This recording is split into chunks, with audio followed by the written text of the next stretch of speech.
Hey guys, I want to talk to you guys about carbohydrates today.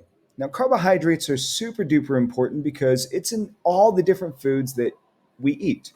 So that if you ate breakfast today or if you ate dinner last night, you probably ate a carbohydrate. So the first thing I want to do is I want to break that word down, carbohydrate, into its different elements. So if you look at the word carbo, in carbohydrates, that's going to be in reference to carbon. Hydrates is going to be in reference to water, so that all carbohydrates contain carbon, hydrogen, and oxygen. And most importantly, in a ratio of 2 hydrogen to 1 oxygen, because that makes sense. Water is H2O. Now, your first type of carbohydrate is going to be your monosaccharide. Those are going to be your simple sugars. Now, you may have seen the prefix mono before, and we've talked about it in other classes, the monomer. So, if you remember what monomer is, it's a single unit of a substance. So that monosaccharides is going to be a single unit of a sugar. So that saccharide refers to sugar. So, in terms of monosaccharides, they are going to be in a ratio of a 1 to 2 to 1. So, in other words, 6 carbon to 12 hydrogen to 6 oxygen. Some examples of monosaccharides are going to be glucose, fructose, and galactose. So, in terms of glucose, it's what we break down. In terms of fructose, those are going to be sugars that are found in fruits. And then in milk, galactose, we also have other sugars in milk that we'll talk about here in just a second. So, in terms of glucose, fructose, galactose, they all have the same C6H12O6, but what's different about them is how they look. And so their structural arrangement is going to be different. And so all three of these are going to be considered isomers. So an isomer is a molecule that has the same chemical formula, but a different structure whenever it's compared to its other isomer. So glucose, galactose, and fructose are all isomers of one another. They all have the same chemical formula, but what's different about them is how they look. So I'm going to give you guys just a few seconds to think about this. So how does glucose and galactose look different from each other? So how does glucose and galactose look different from each other? Well, if you look at the arrangement of the H and OH molecule, you can see that it's different from glucose and galactose. It's flipped in galactose. The same the same can be found on the other side as well. So in glucose, OHH is flipped to HOH in galactose. So that's definitely one of the different structural arrangements that we see that is different between these two molecules. Now, there's a much, much bigger difference between fructose, glucose, and galactose. Can you see the big difference between fructose versus the other two molecules? Well, fructose is in a pentagon shape. So a five-sided shape versus glucose and galactose, which is going to be in a hexagon shape. So a six-sided shape. So that makes a big difference whenever we're thinking about all these different monosaccharides. So it's actually much easier to break down fructose than it is glucose and galactose. Now, the next type of carbohydrates I want to talk about are disaccharides. So disaccharides, that di refers to two sugars. So the idea is that these two monosaccharides are coming together and they're forming a larger molecule through a process that we talked about in our last set of notes, and that's going to be a condensation reaction. So the condensation reaction, if you remember, is smaller molecules that come together to make a larger molecule, and water is released. It's exactly what happens with disaccharides.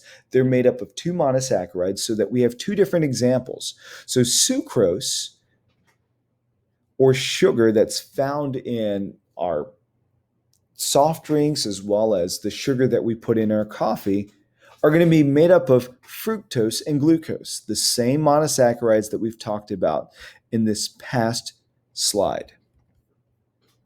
Lactose is going to be the disaccharide that's found in milk, and they're going to be made up of glucose and galactose. So again, the same monosaccharides that we've already talked about. So what you're going to notice about these two disaccharides is that they have glucose in common. So the only difference that we have is fructose and galactose between the two. Now, polysaccharides are going to be very, very large carbohydrates. They're made up of 3 or more monosaccharides. And so poly refers to many or multiple. So we have many sugars or multiple sugars. And so some examples of this are going to be glycogen, starch, cellulose, and chitin. So glycogen is going to be our stored animal sugar. It's what we actually use in terms of making sure that we're able to tap into our sugar reserves if we're really hungry. Starch is going to be the stored plant sugar. And so some pretty big examples of these are going to be your breads as well as your potatoes.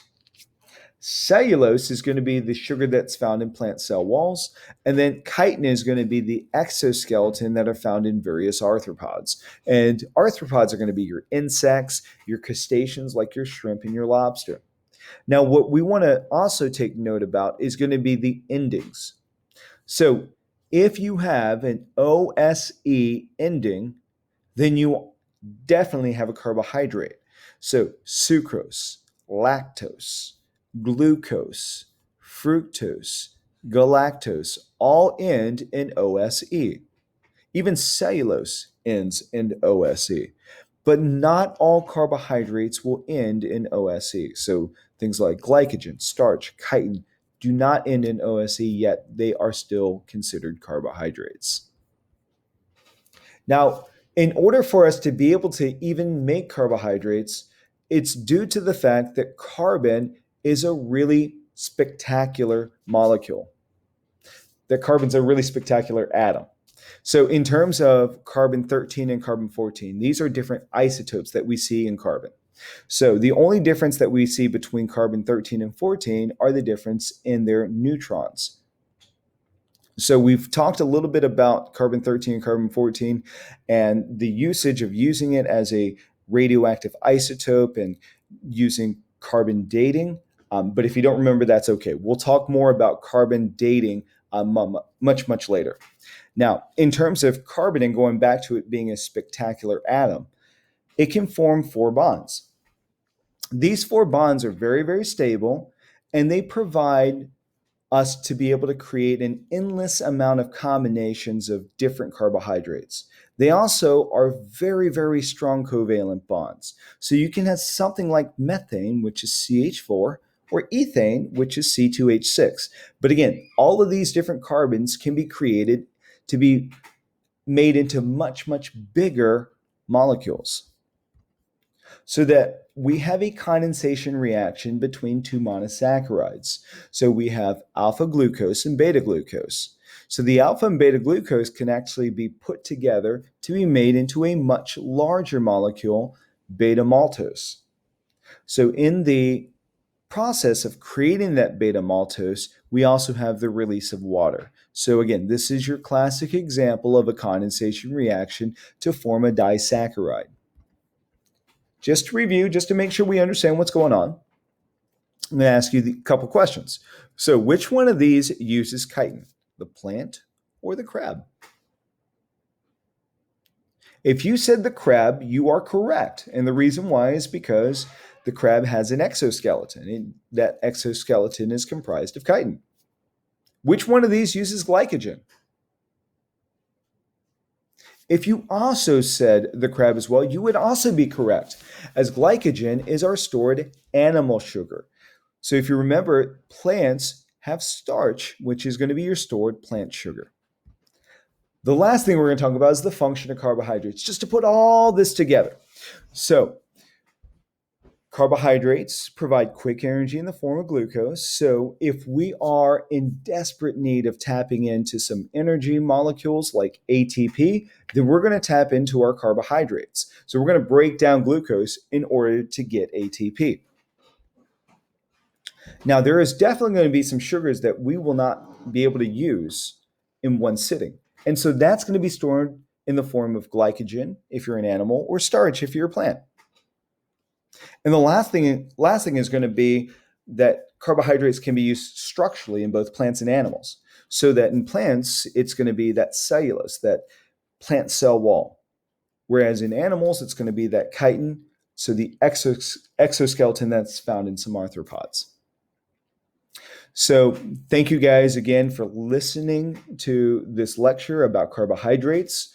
What I would like you to do today is to get out your carbohydrate cutouts, and you're going to arrange your carbohydrate cutouts into different categories. I'll provide a video for that as well. So once you have your carbohydrates arranged in a specific order, what I would like you to do is take a picture of it, put your name somewhere on your desk, and then you're going to submit that picture to Schoology. All right, if you have any questions, please let me know. And thank you guys so much for listening.